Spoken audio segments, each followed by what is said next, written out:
तुषार शर्मा मामले में अनेक मनगढ़ंत कहानियां सुन के शायद आप बोर हो चुके होंगे, क्योंकि लगभग एक हफ्ते मीडिया का फेवरेट टॉपिक बना हुआ है, यूट्यूबर्स का फेवरेट टॉपिक बना हुआ है, तमाम विशेषज्ञों का फेवरेट टॉपिक बना हुआ है। तो अगर आप बोर हो गए हैं तो मैं आपको कुछ महीने पहले हुए चर्चित निक्की भाटी मामला आपको बताता हूँ, उसके डेवलपमेंट के बारे में बताता हूँ, क्योंकि आपको शायद ये केस सुन के आप हतप्रभ हो जाएं, केस सुन के आपको लगे कि क्या ऐसा भी हुआ। निक्की भाटी मामला शायद आपको याद हो, गाज़ियाबाद ग्रेटर नोएडा का मामला था, जिसमें एक महिला जिसका नाम निक्की भाटी था, ऐसा आरोप था कि उसको जिंदा जला दिया गया था। उसके पति विपिन भाटी को पुलिस इनकाउंटर करती है, गोली मारती है उसके पैर में। पूरा परिवार, विपिन भाटी, उसके माता पिता, उसका भाई, सब लोग अरेस्ट हो जाते हैं और पुलिस एफआईआर दर्ज करती है। अमूमन ऐसे केसेस में दहेज हत्या का मामला दर्ज होता है, लेकिन इस केस में क्योंकि मीडिया ट्रायल इतना हो चुका था, मीडिया में केस इतना जा चुका था कि इस केस में एफआईआर होती है मर्डर के चार्जेस में 103(1), 115(2) causing hurt and 61(2) criminal conspiracy. So 3 धाराओं में एफआईआर दर्ज होती है इन चारों के खिलाफ, विपिन भाटी के माता पिता और विपिन भाटी के अगेंस्ट में, उसके भाई के अगेंस्ट में। इस मामले में विपिन भाटी की जो पत्नी होती है निक्की भाटी, जिनकी मौत हो गई, उसकी बहन जो कंचना जिनका नाम है, वो भी सगी बहनें होती हैं दोनों, वो कंप्लेनेंट हैं। वो एफआईआर दर्ज कराती हैं और ये कहती हैं कि सास ने माचिस दिया, सास ने माचिस बेटे को दिया, बेटे ने केरोसिन जलाया, और तमाम तरह के आरोप हैं। निक्की भाटी का बेटा है, उसका भी बयान बहुत महत्वपूर्ण था इस केस में। उस बेटे ने भी बयान दिया कि उनके पिताजी ने उस पर जो भी पदार्थ था वो डाला, और माचिस उनकी दादी ने दिया और निक्की भाटी को जलाकर मार दिया गया। अब सोचिए कि इस मैटर में सुनने में कितना हीनियस क्राइम लगता है कि ऐसे दरिंदों को समाज में रहने का स्थान नहीं है, लेकिन शायद उस महिला की चिता की आग भी नहीं बुझी होगी।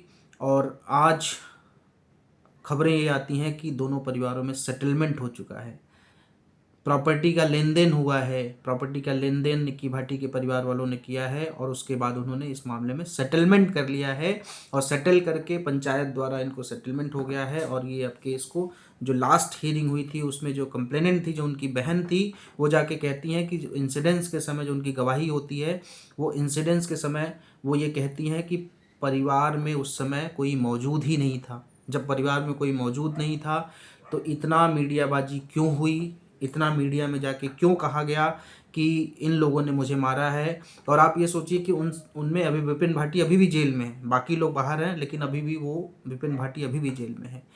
तो अगर सेटलमेंट हो गया है तो क्या ये मुकदमेबाजी, ये सेक्शंस, इतना मीडिया ट्रायल सिर्फ इसलिए हुआ था कि ये परिवार सेटलमेंट पे आए, या वाकई में उनकी परिवार द्वारा मारा गया था, उनके ससुराल पक्ष द्वारा? और अगर ससुराल पक्ष द्वारा मारा गया था तो ये सेटलमेंट क्यों है? क्या धन और प्रॉपर्टी के नाम पर आपकी बेटी को अगर मार दिया गया तो क्या धन और प्रॉपर्टी लेकर आप उस केस को सेटलमेंट कर लेंगे? ये तो हुई एक नैतिकता की बात। अब मैं लॉ पॉइंट पे आता हूँ। क्या लॉ इसकी इजाज़त देता है? क्या लॉ ऑफ लैंड इसकी इजाज़त देता है? बिल्कुल नहीं, क्योंकि ऐसे हीनियस क्राइम किसी प्राइवेट व्यक्ति के, जो क्रिमिनल जूरिस्प्रूडेंस हमारा कहता है वो ये कहता है कि किसी प्राइवेट व्यक्ति के प्रति अपराध नहीं है, ये समाज के प्रति अपराध है, स्टेट के प्रति अपराध है। इसीलिए जब हम केस स्टेटस देखते हैं तो इसमें state versus so and so आता है, किसी private party versus private party नहीं आता, ये होता है state versus. So state will decide, state इसको प्रोसिक्यूट करेगी। 500 पेजेस की चार्जशीट इसमें फाइल हो चुकी है। सो टेक्निकल पॉइंट से ये संभव ही नहीं है कि दो पार्टी पहले मर्डर का चार्ज लगाएं और फिर उसके बाद सेटलमेंट करके मामला ख़त्म कर लें। हाँ, हाई कोर्ट को, ऑनरेबल हाई कोर्ट को 482 में ये पावर है कि वो क्वेश्चन के लिए बोल सकता है, लेकिन मुझे नहीं लगता कि ऐसे मामलों में, ऐसे संगीन मामलों में जिस पे पुलिस की थू हुई पहले, फिर पुलिस ने अपनी साख बचाने के लिए एनकाउंटर किया, किसी के पैर में गोली मार दी, और उसके बाद अब ये सेटलमेंट हो गया है तो हाई कोर्ट इसको क्वेश्चन करे। हाँ, एक ज़रूर बात सामने आ सकती है कि जब ट्रायल होगा, ट्रायल में जितने भी गवाह हैं वो गवाह अपने बयान से मुकर जाएं, हॉस्टाइल जिसको हम कहते हैं हॉस्टाइल हो जाए, तो इस मामले में इन लोगों को बरी किया जा सकता है। अदरवाइज और कोई सोल्यूशन नहीं है। अगर कोई सेटलमेंट हुआ है तो लॉ के पॉइंट ऑफ व्यू से वो गलत है, लॉ के पॉइंट ऑफ व्यू से उसको वैलिड करार नहीं दिया जा सकता। अब मेरा तीसरा क्वेश्चन ये है कि क्या ऐसे मामलों में हम जल्दबाजी कर देते हैं? मैंने स्टार्टिंग में तुषार शर्मा वाला मामला क्यों बोला आपसे कि क्या हम ऐसे मामलों में जल्दबाजी करके अपना वर्डिक्ट सुनाने लगते हैं? तुषार शर्मा वाले मामले में लगभग सेम हो रहा है कि एक परिवार के खिलाफ जहर उगला जा रहा है।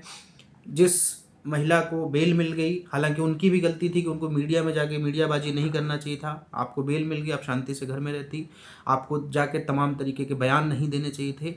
अब उनकी बेल कैंसिल हो गई, ऐसा सुनने में आ रहा है शायद वो अरेस्ट भी हो गई हैं, पति ऑलरेडी अरेस्ट हो गया, लाइसेंस कैंसिल हो गया है। तो क्या हमारा कानून अब इस तरीके से काम करने लगा है कि बिना ट्रायल चले आप किसी को दोषी मान लेते हैं, आप उसका लाइसेंस सस्पेंड कर देते हैं। बेल, एक बार बेल हो जाती है तो अमूमन बेल कैंसिल नहीं होती, लेकिन बेल कैंसिल कर दी गई है, उनको जेल भेज दिया गया है। ये एक पब्लिक आउटरीच जो बनाने की कोशिश की जाती है। और चौथा मामला मैं आपको बताऊं, अमन शर्मा का केस, जो दिल्ली के जुडिशियल ऑफिसर थे, उनकी मौत हो जाती है। उनके मामले में अभी तक कोई गिरफ्तारी नहीं हुई। उनकी पत्नी और उनके साली के खिलाफ एलिगेशन थे, क्या कोई गिरफ्तारी हुई? नहीं हुई। क्या कोई एजिटेशन हुआ? नहीं हुआ। क्या कोई मीडियाबाजी हुई? नहीं हुई। क्या किसी ने कोई धरना मोर्चा निकाला? नहीं हुआ। क्यों? क्या सिर्फ वो एक व्यक्ति था, एक पुरुष था? क्या इसलिए?